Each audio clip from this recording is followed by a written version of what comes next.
maybe people are thinking, as I'm looking outside at all the dead trees, like there's sister, same. No leaves. No leaves, no flowers. Although the sun came out today. So that is a big microjoy here.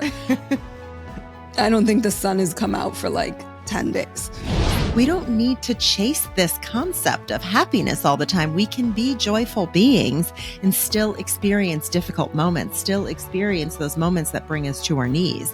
It's not either or, it's not binary in that way.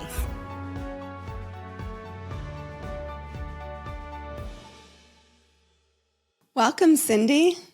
Oh, it's lovely to be here. Thank you for having me. It's so great to have you to talk about what we so need right now, which is microjoys in our lives. But let's first get a little bit of backstory from you as to kind of how you came to finding these small and sometimes not so small experiences to bring joy into what has been some really tough times for you. Yeah. So the sort of definition that I've given to the word microjoys is this: they are easily accessible moments of joy that exist regardless of our current circumstances. So what that means is that they are there, whether we are going through difficult times or going through ordinary times or going through the most beautiful of times. Our role in this is to notice them. And the backstory is 2020 as the world, as we were all experiencing a global pandemic. 3 months into the pandemic, my 32-year-old nephew was murdered walking to a friend's house. I'm so sorry. 4 months after that, my beloved Mama Shelley, my mother, passed away unexpectedly. Within a month of my mom's passing, my 48-year-old brother had a stroke and then went into cardiac arrest and spent the next 10 weeks in the ICU. By the grace of God, he made it home. And within a month of him coming home, I was diagnosed with breast cancer. And all of that happened in the middle of a pandemic. So, I was planning funerals, and we could have, for my nephew's funeral, we could have 10 people. For my mother's, we could have 30. Again, it was a different time. So I went through a lot in a very short amount of time. And I'll back up for just a moment to say this. Prior to this, in 2018, I wrote a book called A Year of Positive Thinking. So I wrote that book before 2020 happened. And it's not to say that that book does not stand true. I mean, it stands the test of time. People read it every year, but I was not the same woman after going through the amount of loss that I did. And everything I knew to be true about positive psychology and positive thinking just did not feel like it applied to me when I was in the depth of my grief. And so I began to sort of talk publicly about, again, I didn't have a full definition at the time, but I called them microjoys. And one example that I remember is making a left out of my apartment and seeing this bright yellow on the ground. And I looked down to see the daffodils were blooming. And so the daffodils didn't care that my mom had passed. They didn't care that my nephew died. They were blooming anyway. And though I didn't go out consciously looking for them, it was something that caught my attention that for a split second offered me respite from all of the loss and grief, right? It didn't try to change it. It simply allowed me this moment to notice something else. That is really what microjoys are. And that's where they started. And here we are 3 years later. I want to talk more about microjoys, but first I'm very curious about this notion of positive thinking and what it is that shifted for you. Yeah, positive thinking, I've always been an optimist. The reality was that when I was in the depth of my own loss, I didn't want to think positively. I didn't want to find a silver lining. In fact, I didn't want to think at all. And I say this sometimes, I really feel like in that moment, all I had to do was feel. Maybe for the first time, was to not use my brain and simply feel and follow my intuition around what I needed. And positive psychology is a science. It's not toxic positivity. It's not a concept that, Instagram owns, even though it feels like it sometimes. So I'm certainly not suggesting that it's invalid, but what I knew to be true for myself is that any of the concepts that I learned in positive psychology were very far removed from where I was in that moment. I needed intuition, not science. So with this notion of positive psychology, you said you need intuition, not science. What do you mean by that? What I mean by that is in that moment, I needed to just feel. I needed to fall to my knees. I needed to fall apart and I needed to feel what I needed to do next. I love research. I love reading. I love all the data behind things. And in this moment, I didn't need any of that. I simply needed to be. And sometimes that meant sitting around doing nothing. Sometimes that meant maniacally painting my walls. Like I simply needed to follow what my intuition was suggesting at any particular moment in the middle of my loss. And I think that so often we ignore our intuition and we look towards everybody else to give us the answers. Well, and I think I have this push pull with positive psychology as well as a therapist, because I'm like, okay, but it seems like the pendulum kind of swung to this high vibes only, not allowing yourself to feel the range of experience and emotion. And what I'm hearing you say is, had you gotten stuck in kind of that positive psychology movement, I don't want to say movement, positive psychology thinking around these experiences, it probably would have limited your grieving process or postponed it if you didn't really allow yourself to dig into the depths of what I would imagine was despair, given everything you experienced. Yeah, I think that is exactly right for me. And again, I like to just be clear about that because this is not something I'm saying is true for everyone. But for me in that moment, had I tried to think my way out of it, I don't think I would have grieved the way I did, that kind of loss. I needed to just be in it, to lose that much so quickly and to really sort of feel my own foundation fall out from underneath me. I needed to feel it. And had I gone to, the research that I know to look for what to do next, I would not have grieved the way I needed to in that moment. And I think, not to be prescriptive here, but I think that's what everybody needs when they're grieving, is to really dig into those intense, overwhelming feelings that you feel like you'll never be able to get your way out of. With the help of a good therapist, it can really move you through.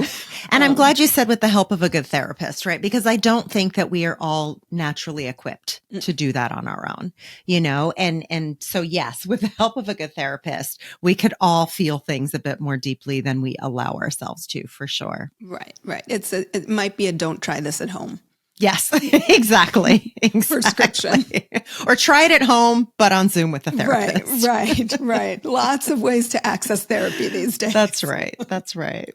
So let's get back to microjoys, because I just love this concept so much. And ever since I came across your book, I started really thinking about how I could be incorporating microjoys into my everyday life. And microjoys really differ from happiness. So can you talk about that differentiation a little bit for people?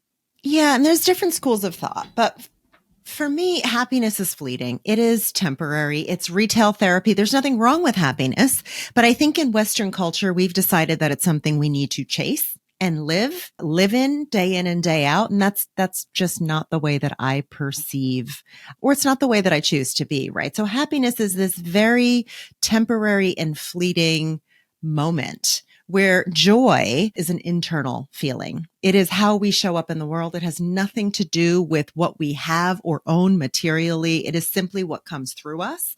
It is the lens we see the world through. And we've seen this. I talk sometimes about my aunt who was 85. She passed last year. She didn't have a lot, right, materially, but she was one of the most joyful, spiritual women that you'll ever meet. And to joyful, spiritual. Joyful. I'm not saying it has to go together, but it helps sometimes. Well, but I actually think it does. I actually think it does, because I think that when you are emanating joy, you are spiritually aligned. Yeah, well, it's a God energy, isn't it? So when I think about the difference between happiness and joy, to me, they're very different. And one is not good and the other's not bad. They just are. They're not the same. And, in Microjoys, I talk a lot about this, but it's like, we don't need to chase this concept of happiness all the time. We can be joyful beings and still experience difficult moments, still experience those moments that bring us to our knees. It's not either or, it's not binary in that way. So I really hope that Microjoys is reframing that conversation around happiness and joy. Well, and you said the joy is there.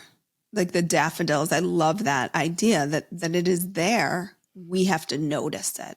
Yeah. And sometimes when we're in the depths of despair, it's really difficult to notice those. So at what point were you able to start noticing the micro joys in your life again after all of these significant losses? The first thing I'll say is that it was not conscious, right? I didn't go out and say, where can I discover these beautiful things? And something that I often suggest is live a mindset of microjoys before you need them, essentially, start practicing this. Exactly. Yeah. It's a practice like meditation. Don't wait until, you fall into your knees. Like a 30. No, do it anyway. And it's the same with microjoys. And I think that, in some ways I was probably predisposed to sort of tapping into microjoys because I'm an optimist, but I certainly don't think I don't own microjoys. We can all tap into them, but don't wait until you need them. If, however, you are in that place and you feel like you need them, then it has to be conscious, right? You get to decide, listen, for 2 minutes, I'm going to take a break from my grief. Don't put the pressure on yourself to feel like you should automatically be happy now, or you're going to go find microjoys and things are going to be better. No, microjoys coexist with your grief, your sadness, your loss, whatever it is that you're going through. So it really is this conscious practice of saying, for 2 minutes, I'm going to allow myself a moment of respite. I'm going to look around and I'm going to notice what is bringing me a sense of joy right now. It doesn't have to be forever. It's not permanent, but you do have to consciously decide that. And eventually you may not need to consciously decide it. It will just be there for you. Mm-hmm. If you love the show, there are several ways you can show the love. You can go to patreon.com at Dr. Amy Robbins, just put in my name, and support the show in any monetary amount you feel comfortable. $5, $10, $20 a month makes the world of difference to me. So I would appreciate if you could support the show. If you're already supporting the show, there aren't enough ways to put into words how grateful I am for that support. It literally has made such a difference to me, and it is what keeps this show going. So thank you so much. Also, make sure you're subscribed anywhere you can get the show. You are following me on Instagram. Please subscribe to my newsletter, dramyrobbins.com, where I do bi-monthly soul wisdoms. I'm going to be getting back to that. I took a little break, but they are coming back. And also you can follow me on Instagram at Dr. Amy Robbins. That is where I'm the most active. That's the social media platform you can find me on the most frequently. And just reach out. Let me know your thoughts on a podcast. Share the podcast with friends, whomever you think would be interested in this topic. Just please pass it along. And thanks as always for your support. So it sounds like we said meditation, but it's also similar to a gratitude practice. Initially a gratitude practices kind of feel a bit forced. Yeah. It's like, I am thankful for. And then eventually it becomes this internalized experience, this internalized practice where you might just notice throughout the day, you're just feeling open-hearted and grateful. Mm-hmm. And I think it's like any practice, honestly. It's not just meditation or gratitude. It's any practice. Mm-hmm. Anything that's important enough for you to practice is going to eventually, hopefully, become second nature to you if you put in the time and energy to make it so. So I don't think it has to it doesn't just relate to spiritual practices. It relates to any practice that we have. If it's worth the time and energy to you to invest in it, you are reshaping, your mindset. Mm-hmm. And so consider it. At least consider it. Let's dig in and talk about some specific micro joys, because I'd love for people to hear the range of micro joys that you talk about in the book, not just, maybe people are thinking as I'm looking outside at all the dead trees, like there's same sister, same. No leaves, no flowers, although the sun came out today. So that is a big micro joy here. I don't think the sun has come out for like 10 days. Same. Where are you, by the way? Where are you located? Chicago. Oh, okay. I'm in New Jersey and it's the same. Yeah. It's like dark, dreary. It's hard to find micro joys in that. It's winter, y'all. It's winter. Talk to me a bit about some of the smaller micro joys and some of the Do we call them macrojoys? You know, Larger microjoys. I don't assign sizes to the to the kind of joy. They're called microjoys, just so I'm clear here, in that they are easily accessible, not that they are small. Okay. And there are a range, right? Like one microjoy that I talk about in the book is cooking my mom's Thanksgiving dinner, right? And recreating that with my brothers. So there's that tradition, right? It's something that I've already experienced that in that moment brings me closer to spirit, to my mom, to our family unit, the way we once knew it. Another microjoy. I mean, it is gray outside and I have many vases with flowers in them in my office, you know, or I paint my walls bright colors because I know that I do better when it is bright and sunshiny. And so if I can't create what's out in the world, right? I can't change the weather, but I can change what's around me. And so a microjoy is our surroundings. And what are we bringing into our surroundings that bring us a sense of calm and groundedness and a semblance of joy? And your adorable pink sweatshirt, which I love. And my adorable, very fuzzy pink sweatshirt. But I think you came on and then there's immediately a brightness to this conversation, right? And maybe it's conscious for you or not, but I noticed it immediately and it sets a different tone as opposed to my gray sweater. Well, you know what? I have gray sweaters too.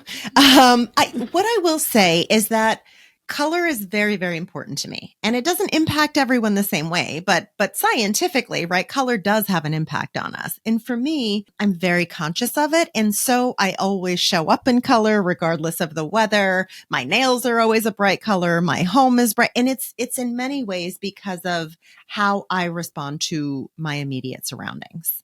So for me, you know, color invigorates me. It excites me, particularly this time of year when it's so dark and gray out. That may not be true of other people. So I think microjoys are very individualized in the sense that what is true for me, and in the book, you know, I share 45 different microjoys and ways that you can really tap into that yourself. But what is joyful for me may not be for you. I also talk about things like these sort of moments where I can still feel my mom's presence, you know, or my nephew's presence. So some of them might feel more trivial, like picking yourself up a bouquet of flowers, and other ones just feel like they are on a different scale to me, even though, again, I don't like to judge the size of our microjoys. They're all easily accessible, but they really do vary, and they're going to vary depending on what is right and true for you and what brings you joy. I want to circle back to the spirituality piece in a minute, but I wanted to talk about something that really resonated me because I was reading it and I was sort of thinking, oh, is one of my simple microjoys actually a microjoy? But then you shared, and I'll share after you share, about the coffee. Oh, yeah. And I think it probably resonates for so many people. Yeah. And an easily accessible one. Yes. And that essay in particular in the book it's called The Color of Coffee. I remember turning that into my editor and saying, I know this is ridiculous, Margot. Like, I can't imagine anybody cares about this, right? And why this brings me such deep joy, this daily cup of coffee and having the perfect color of it and having the barista at my local coffee shop ask me about the color.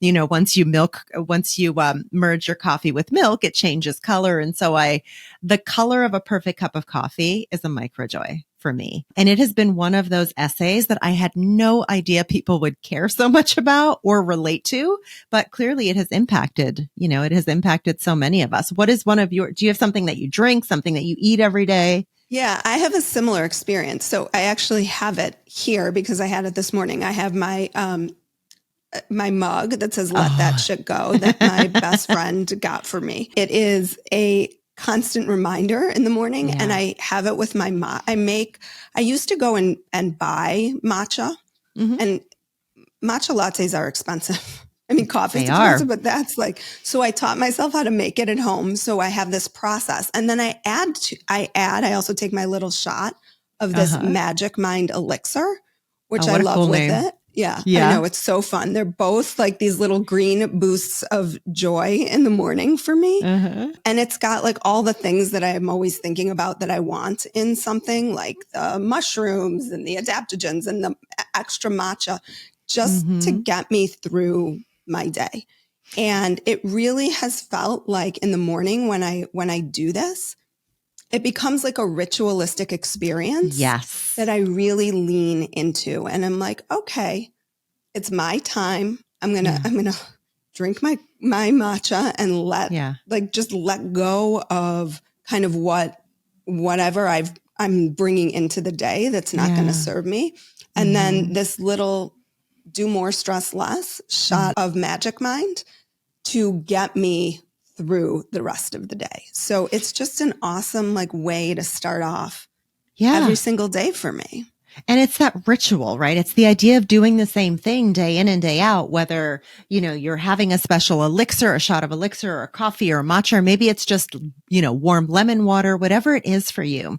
It's that idea that you have this ritual in your day to day that brings you a sense of calm, a sense of joy, so that you're starting out from that place and not waking up kind of shaking with anxiety. And that really is, I think, what's so powerful about microjoys. And the reason that I always say, the size doesn't matter. We're not talking about size. We're talking about the things that are always available to you that you simply have to notice.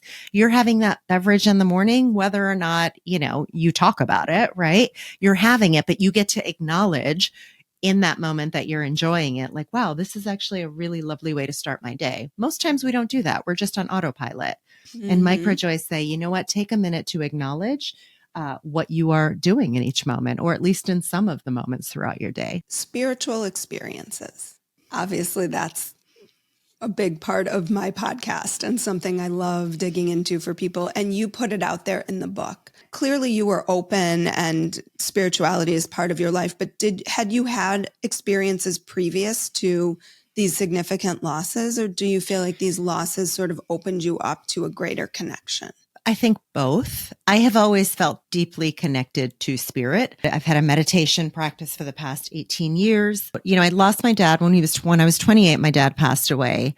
And I hadn't necessarily experienced any real pull or felt a sense that he was there always the way I do with my mom. And I think it has to do with the relationships we have with people when they are alive. Losing my mom and my nephew was 10 when I was born, or I was 10 when he was born. So he was like a little brother more so than a nephew. Yeah. And I think losing such important people in my life almost opened a gateway to spirit that wasn't open before, or that was cracked before. Which is so common. It is common, right? And to experience that firsthand and to really, and again, I want to be mindful that I'm not making this loss, like creating a silver lining out of loss. Loss is garbage and it sucks. But it really did sort of open this door where I learned over the past few years to change my relationship with them.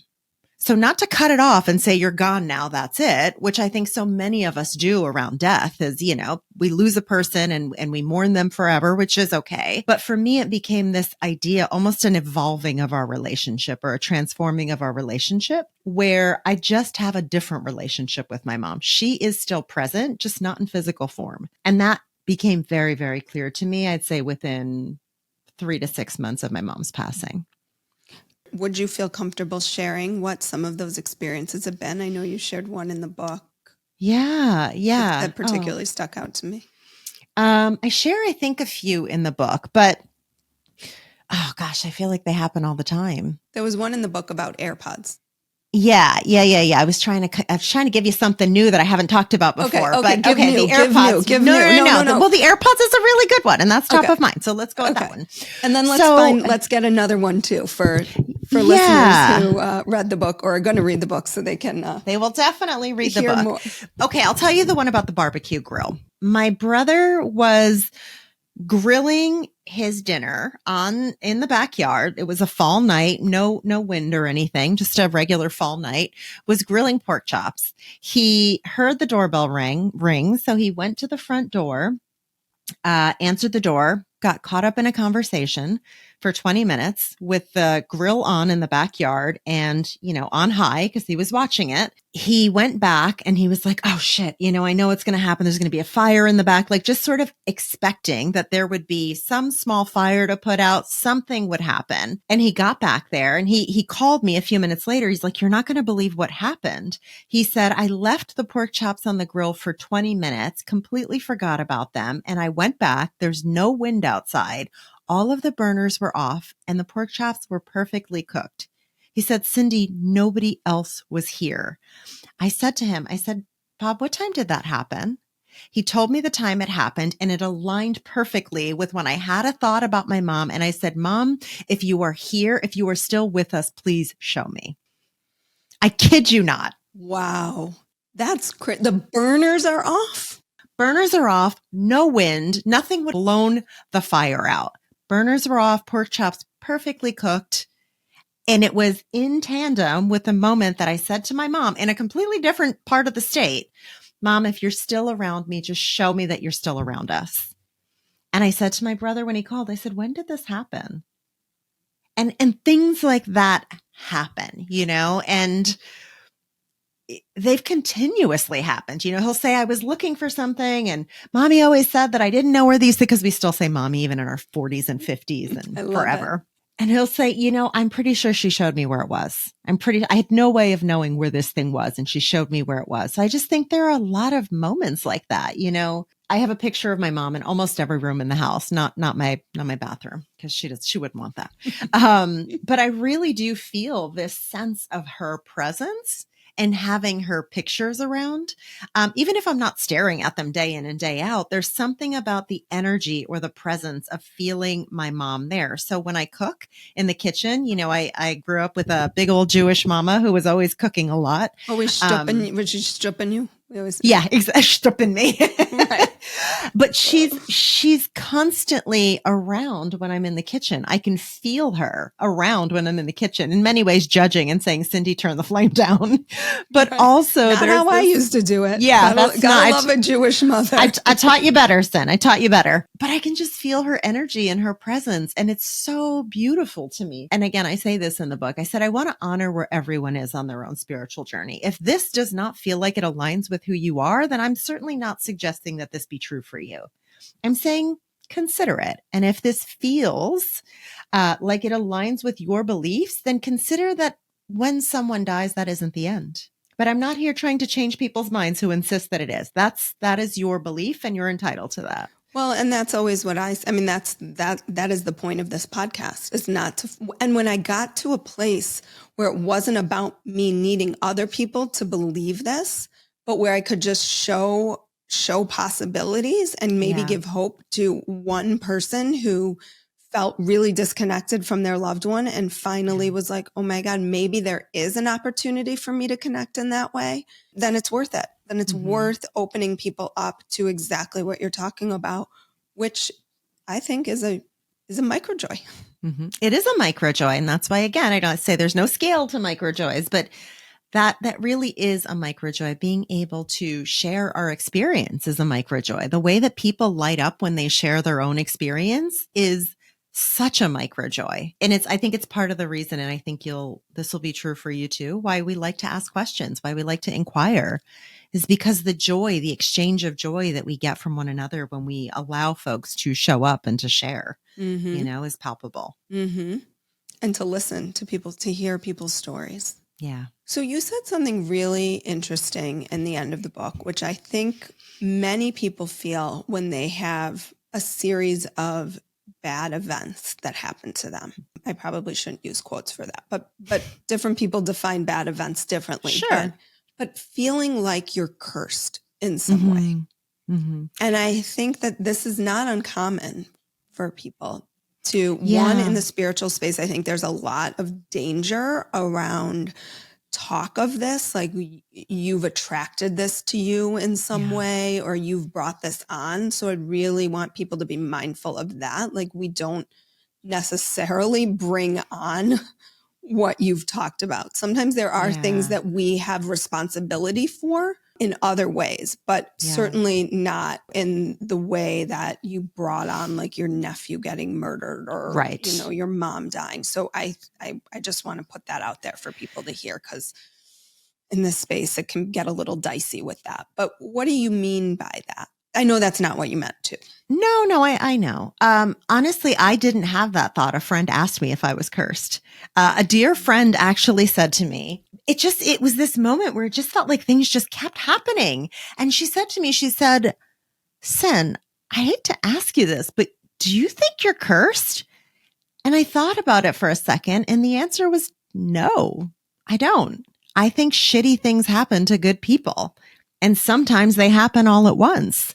We are all looking for a reason why. We need something to grasp onto. And truly, I think what she was saying is, if you're cursed, then this probably won't ever happen to me, because that's a you thing. That's exactly what I was going to say. Right? I think we look for, and understandably, we look for these protective mechanisms. It's like if someone is diagnosed with an illness, or you want to know, like, what happened? Like, what did they eat?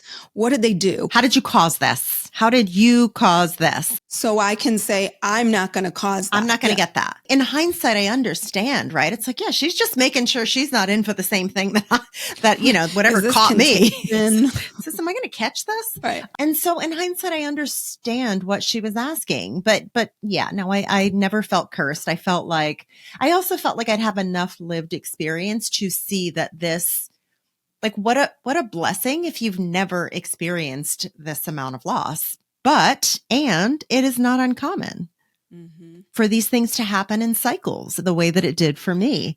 And I think having witnessed that in other people, it certainly didn't make it easier. It didn't make me feel better, but I also understood that it wasn't as impossible as it seemed. And it really is what it means to be human.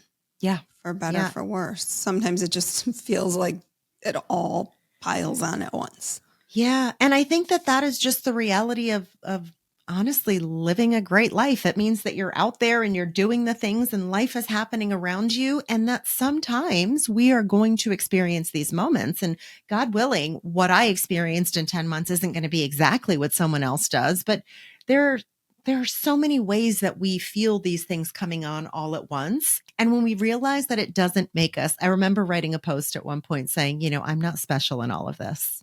It doesn't make us special. It means that we now have to sit in our stuff and try to figure out the next step that we can take. But this happens to people. It doesn't make us special. It makes us human. Makes us human. That's it.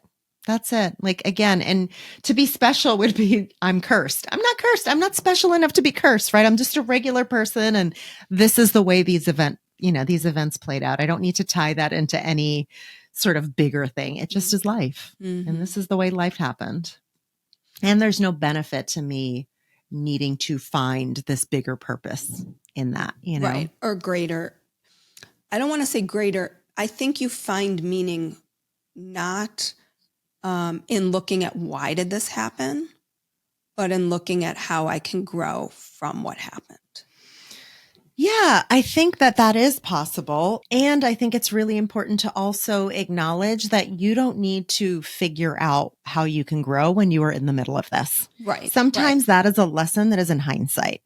Absolutely. And that was the thing that when, you know, I started talking about microjoys was really important to me, that I not look for the bright side of this, that I not look for the lessons in this.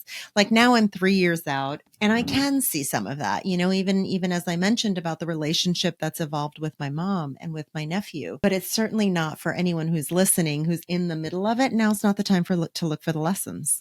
No. You don't have to do that. Like, you're off the hook. I agree with you on that. And that's what post-traumatic growth talks about, right? It's like when you're in the middle of it, you're in it. And what you said is like, you got to be in it. Yeah. There's no way forward if you don't. There's no way to move forward if you don't allow yourself, because it'll come back. It'll come back at you, whether it's today or next year or in 6 months or whatever it may be. But yeah, we have to just sit in it sometimes, as hard as that is. Do you feel like your continued connection with your mom and your nephew has helped throughout your process? Wildly so. I remember It was 6 months after my nephew passed away and 2 months after my mom passed away. I was in bed with my husband. We were asleep. I continued to just wake up in the middle of the night. And I remember waking up in the middle of the night and trying not to wake him because he had to go to work the next morning. I came into my office where I am now recording this, got on my knees, and I couldn't stop bawling. I just couldn't stop crying. Like it wouldn't come out. And I remember saying like, how could you leave? All of the things that we feel in that moment. And it was shortly after that I felt this relationship shift with them. I also spent time with a psychic medium, which changed a lot. But I think to answer your question, it absolutely shifted my grieving, having this evolving relationship to them. And some might say, well, that's a protective mechanism for you because you need to feel like they're there. Maybe it is, maybe it's not. I don't care. But it has absolutely allowed me to move forward with my life in a way that I remember the person I was in that moment when I was on my knees. And I am not that person today, not because she was bad and I am good, but because instead I've realized that there are these connections to them still that in that moment I just didn't know about. And I felt so betrayed and lost, as if they had done this to me. And then some greater God had done this to all of us between my brother's health and my health. And I no longer feel that. I feel like there's just a much greater connection to those who are here and those who aren't physically. So beautiful. So beautifully put too. Thank you. Thank you, Cyndie, for sharing your microjoys and your story, your mom, your nephew, your dad, your brother, everybody, your own. Yeah. If people are interested in learning about your work and learning about microjoys and wanting to think positively, where can they find you? Anywhere on the internet, really, just about anywhere. They can go to my website. They can, anywhere their favorite books are sold, they can buy a copy of my first book, A Year of Positive Thinking, or my second book, Microjoys. But I'm on social media. I'm everywhere at Cyndie Spiegel, so they can. And find I love me. it's Cyndie with a Y and an I-E. It is Cyndie. Creative spelling of the name. I love it. My mom used to say, my name is actually Cynthia. And so my mom's like, you can do whatever you want. It's not your name anyway. At this point, it's my name.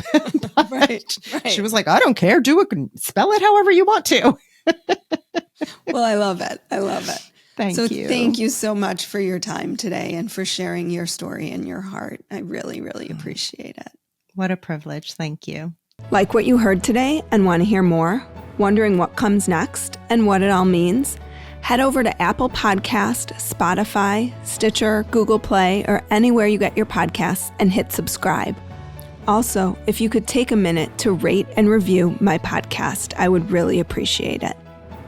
Stay tuned as we continue to explore life, death, and the space between.